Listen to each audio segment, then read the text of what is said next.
Hey, somebody needs to fill the sails. You have? Excellent. Good morning, afternoon, or evening. You are listening to the Professional Noticer. Hello, everyone. I'm Andy Andrews. Hey, thank you for making me a part of your week. My purpose here today and with every show we do is to play the part of a best friend or a coach. I want to help you live the life of your wildest dreams by giving you access to the greatest mentors the world has to offer today. The Professional Noticer is sponsored this week by our buddies at Tucker ATV.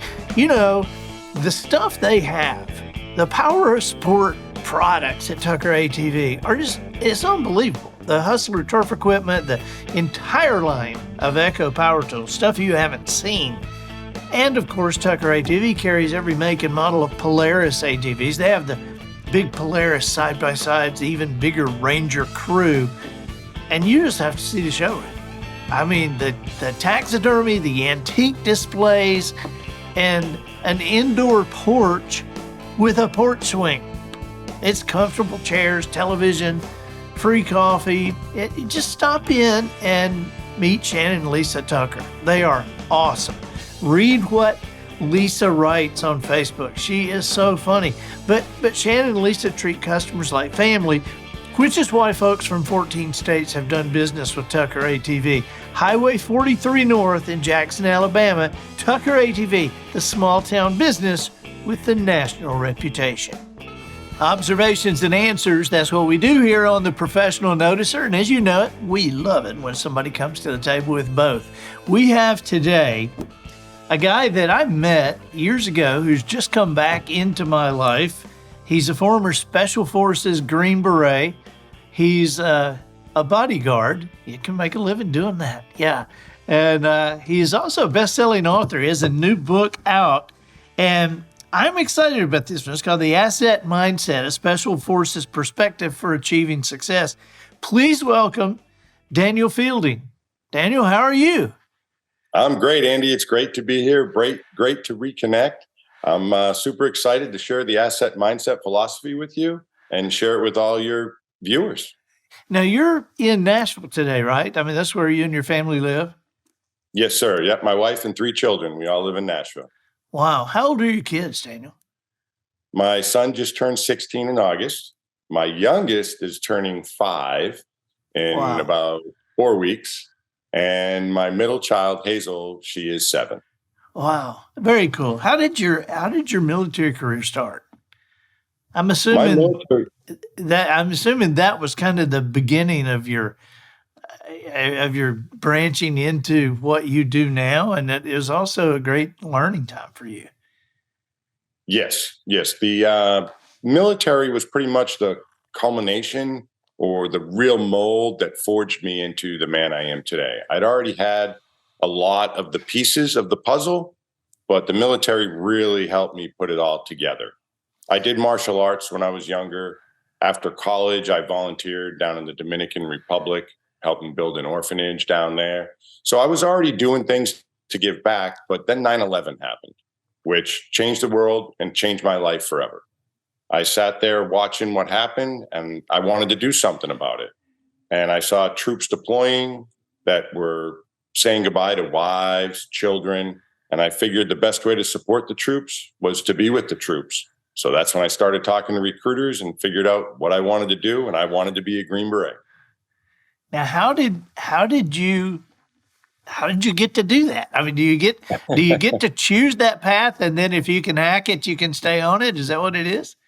That's one of the ways. Life is a choice and a lot of decisions. So I went into the recruiter's office, and I'd done enough research on my own, and I was like, I want to be an 18 Charlie, which 18 is the series for Special Forces or Green Berets.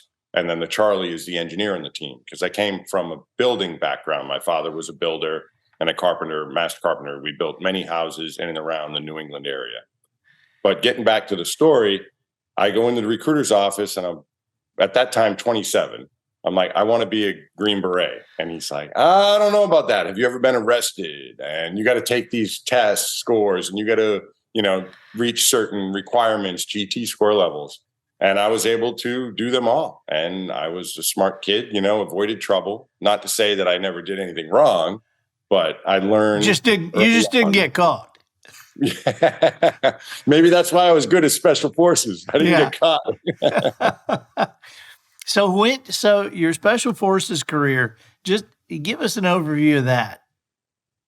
So my Special Forces career, I signed up after 9/11, like I said. I went in with an 18 X-ray contract. And anybody who's taken algebra knows X is an unknown. Well, that's why they give you the unknown. It's unknown if you're going to pass. It's unknown if you can make it and handle it. So there's a lot of unknowns. And you start off going in the infantry. So I got my 11 Bravo or infantry MOS initially. From there, I went to airborne school, learned to be a paratrooper.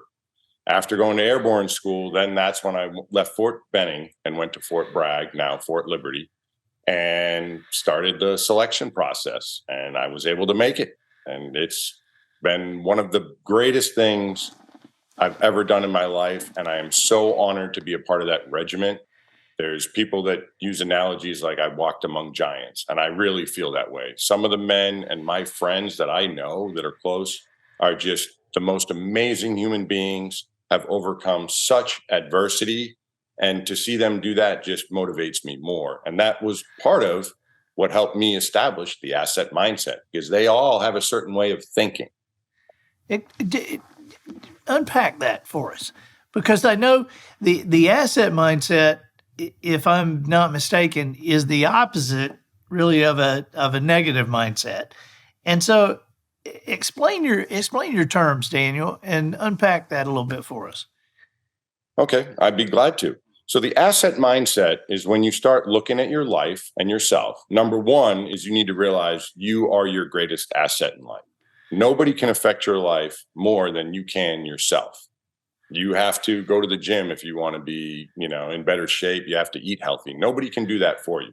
So ultimately, you are your greatest asset. Number two is you need to surround yourself with other positive assets and be in positive environments with positive people. So that's what happens with the Special Forces is they weed people out and see who is positive, who can overcome obstacles, and who can make it and has the heart. I believe you have a quote about an undecided heart and a decided heart. Right. That, if you are making the choice, you will find a way. And I talk about my book, the how do I mentality instead of I can't. And that's what Special Forces has. That's part of that mindset that I was speaking about earlier, unpacking it is you figure out, all right, how do I do this? I talk about, people can read that don't have sight. There's Braille. People can run that don't have legs. They get prosthetics. Yes, it's harder. Yes, it's not going to be easy, but you can do it. Whatever it is, if you want to work hard enough, you put the time and effort, you can make miracles happen. And people do it every day. And I want to help share that mindset with the world that they can accomplish their dreams or their goals and have success in life. Because right now, I think a lot of people victimize themselves in their own head. Yeah. Where did you cross that line or have that epiphany where, you seem to me a person who was able to recognize his own assets fairly quickly. At what point did you come to when you went, wait a minute, anybody can do what I'm doing. Anybody can make the choices I'm making. Everybody has these assets. Because I remember the time, people would ask me, can anybody succeed? And I would say, oh, yes, of course, but I remember the time that I realized, yeah, everybody can succeed because everybody can change. Maybe the guy in the ditch can't get up and be the CEO of a company today, but he can change. And so, no, absolutely. Look at the My Pillow guy, Mike Lindell, his story. Right. That's right. Amazing. Where were you? What was your epiphany? When did you realize, gosh, this isn't anybody thing. This isn't just a me thing. I don't know if there was an exact moment, but I do remember when I was a teenager and I was doing martial arts, and we used to, at the end of the class, meditate and do a Dragon Warrior code that says, I am what I am because I choose to be. And that right there was like really powerful. like, wow, I really am. I am what I am because I choose to be. Like, if I want to be a firefighter, I can go be a firefighter. If I want to be a teacher, I can go be a teacher. If I want to play the guitar, I can go and take, like, I really am choosing my life path. And I think people forget that. They get caught up in the fog of life and just paying bills and doing whatever. And they don't understand that they really can make changes and they are more powerful than they realize. So another thing that brings all this together is in the Special Forces, we have De Oppressor Libere, which is our motto to free from oppression, or commonly known as to free the oppressed. I am now trying to take that motto and share it with people because I believe people oppress themselves in their own mind. And part of having the asset mindset philosophy is realizing, hey, I need to get out of this oppression and I'm oppressing myself with my thinking. And you can change. Like you're saying, you can change your thoughts. Right now, we could decide, all right, let's talk football. Okay, let's talk eating healthy. We can do whatever it is that I'd rather talk football. I'd rather talk football. Yeah. How about them Lions beating the Super Bowl champions? Oh my gosh.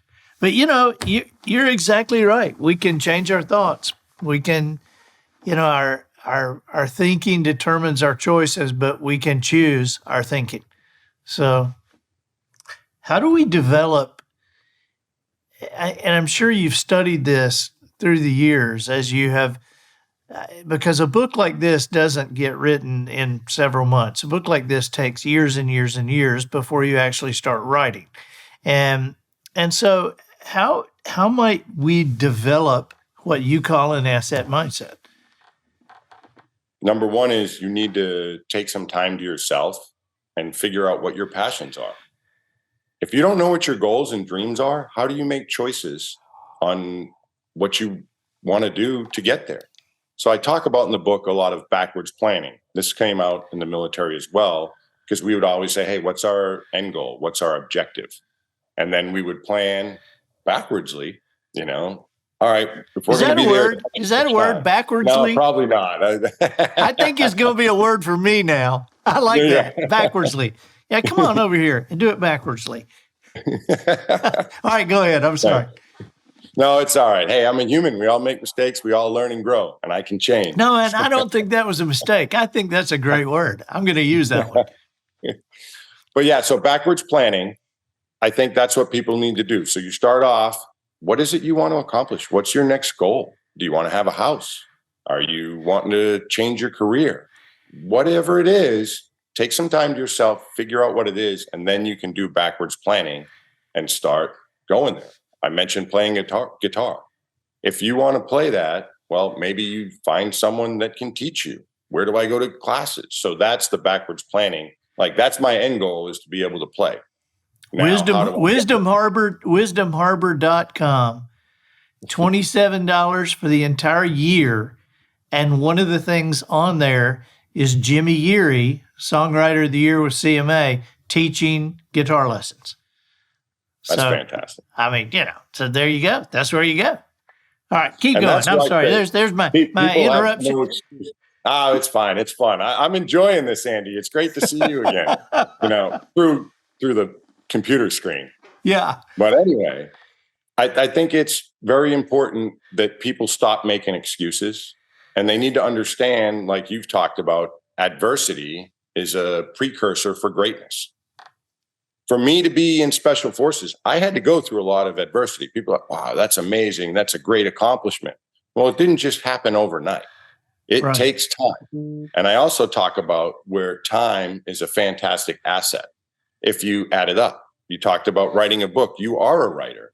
If we write a page a day, in a year, we have a 365-page book.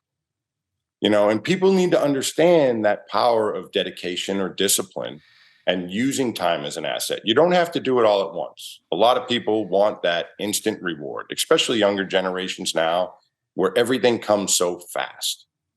And we just need to learn how to work and have the mindset where we can do things and are willing to put forth the effort. This is really good stuff. And I always think about there was a game when the Packers, when Lombardi was their coach, and the Packers had won a whole bunch of games, but then they lost one, and they lost it in pretty bad fashion. And they were all like, yeah, okay, we know what Monday's going to be, because it was going to be back to blocking, tackling, stance, handoffs. Lombardi was taking them back to the basics.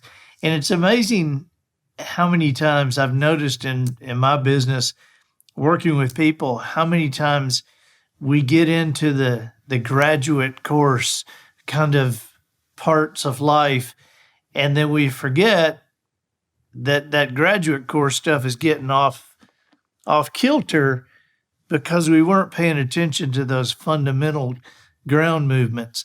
And I think this is such an important book.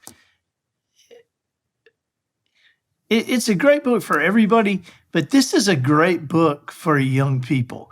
I mean, if you've got a teenager and you want to understand some basic concepts of choice making and thinking, this is your book. And if you have to pay them to read it, pay them to read it. It's funny. I've paid my boys to read some books occasionally, and somebody said to me one time, so you pay your kid to read a book? And I said, yeah, what do you pay your kid to do? And so I pay them to take out the garbage. I said, all right, well, you pay your kid to take out garbage, I'll pay my kid to read books. If whatever I got to do to get it in there, I'm going to get it in there. And this would be a great book to pay for, you guys. So. Thank you, Andy. And can I share a quick story about the father please. and how this book has helped somebody in a younger generation? So I had a gentleman, his name's Mitch, who approached me and he said, I have to tell you, thank you so much for writing your book. And I was like, oh, do you like it? And he goes, oh, I did. I really liked it. But I knew it was great when it changed my daughter's life. I've been paying for therapy for 3 years or something like that, for years is the point. And she's been dealing with anxiety, depression, feeling like she wasn't worthwhile and she wasn't capable.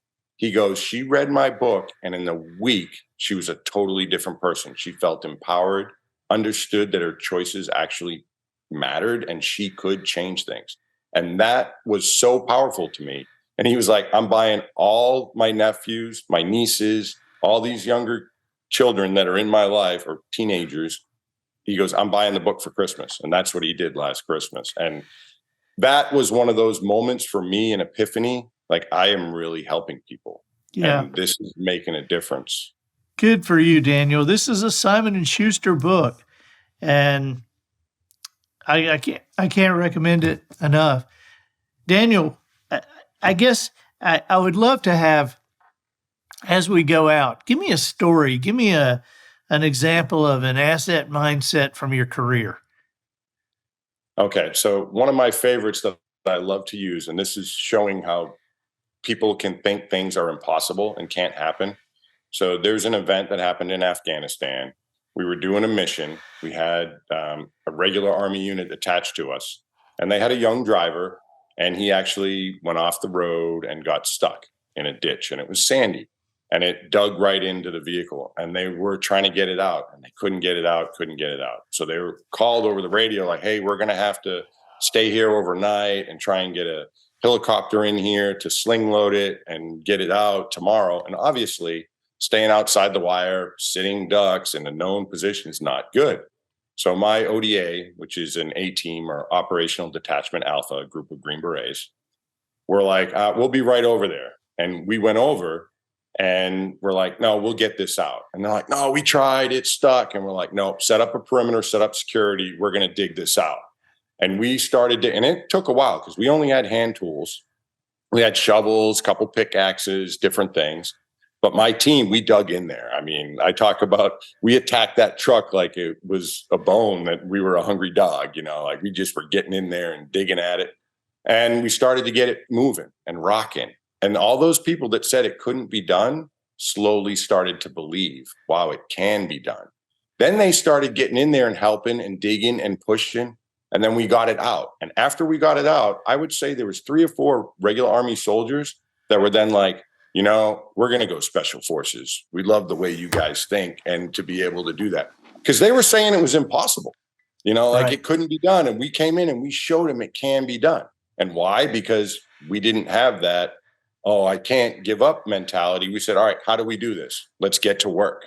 And that's what we did. And it changed that whole, mission. That's awesome, man. And I'm sure your book is full of stories like that. We've got to hear more stories like that.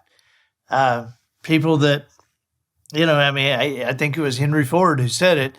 If you think you can, if you think you can't, either way, you're right. Absolutely. So that thinking is the deal. Thank you for joining us today, Daniel. And we'll put the how to get in touch with you, your website, your Facebook, Twitter, Instagram, everything on the show notes. And so urge people to get in touch with Daniel, get the book, get 2 of them. So you have one to give away. And thank you, buddy. Appreciate it. Thank you, Andy. It's been fantastic. And it's a privilege. You reach out anytime. If there's ever anything I can do for you as well, or anything's going on, I'd be glad to help. I consider us asset mindset teammates now. Thank you, buddy. Thank you. We'll see you soon. All right. God bless. I'm Andy Andrews, the professional noticer, harnessing common sense and wisdom to plow through challenges all the way to an answer for you. And I think that'll do it for this week. Get us out of here, Matthew. So, ladies and gentlemen, and to the boys and girls who aspire to become ladies and gentlemen, we have reached the end of another episode of The Professional Noticer. In a world where common sense has become a superpower, I'm harnessing that tiny bit of mental energy I have for you, seeking wisdom, making observations, and endeavoring to answer tough questions in a way that will empower your family and your business. I'm Andy Andrews. Until next week, goodbye. This episode of The Professional Noticer was produced by Matt Limpert. The Noticer theme written and performed by Sugarcane Jane. Juicy Fruit Chewing Gum for the cast and crew provided by Twinkle and Smoke of Beverly Hills. Additional financial consideration provided by The Checking Out Buttons, available at fine stores everywhere. Just on the market, The Checking Out Buttons is the must-have executive communications tool of the year. With 3 separate buttons on a handheld device small enough to hide in your palm, the checking out buttons are each programmed to allow you to mentally check out of whatever boring moment is underway. Button 1 is used to keep a business meeting moving along. Press the button to hear the word second. With this button, you can quickly second any motion. In fact, you don't even have to wait for the motion. As soon as someone says, I move that, just press the button, second, and move that meeting along. Button 2 is for church. Press button 2 for an amen. In church on Sundays, despite the fact that you're secretly wearing an earpiece listening to NFL Countdown, don't you still want to encourage your pastor? Of course you do. So occasionally, during your pastor's sermon, press button 2. Amen? Amen. Button 3 is the one we created for dealing with a wild card. If you're stuck in a conversation in which you feel the need to totally check out, grab the checking out buttons and push button number 3. Button number 3 produces a series of encouraging sounds, generating the thought, I am listening intently, even while you are not. The series of sounds in order are a wow, followed by an mm-hmm. Next in line is a oh. Then there's a good grief. And finally a So when button 3 is pressed, you are checking out, as the checking out buttons are making your presence felt by producing the 3 series. Without interruption, here is that series. Wow. Mm-hmm. Oh. Good grief. The checking out buttons. Get yours and check out today.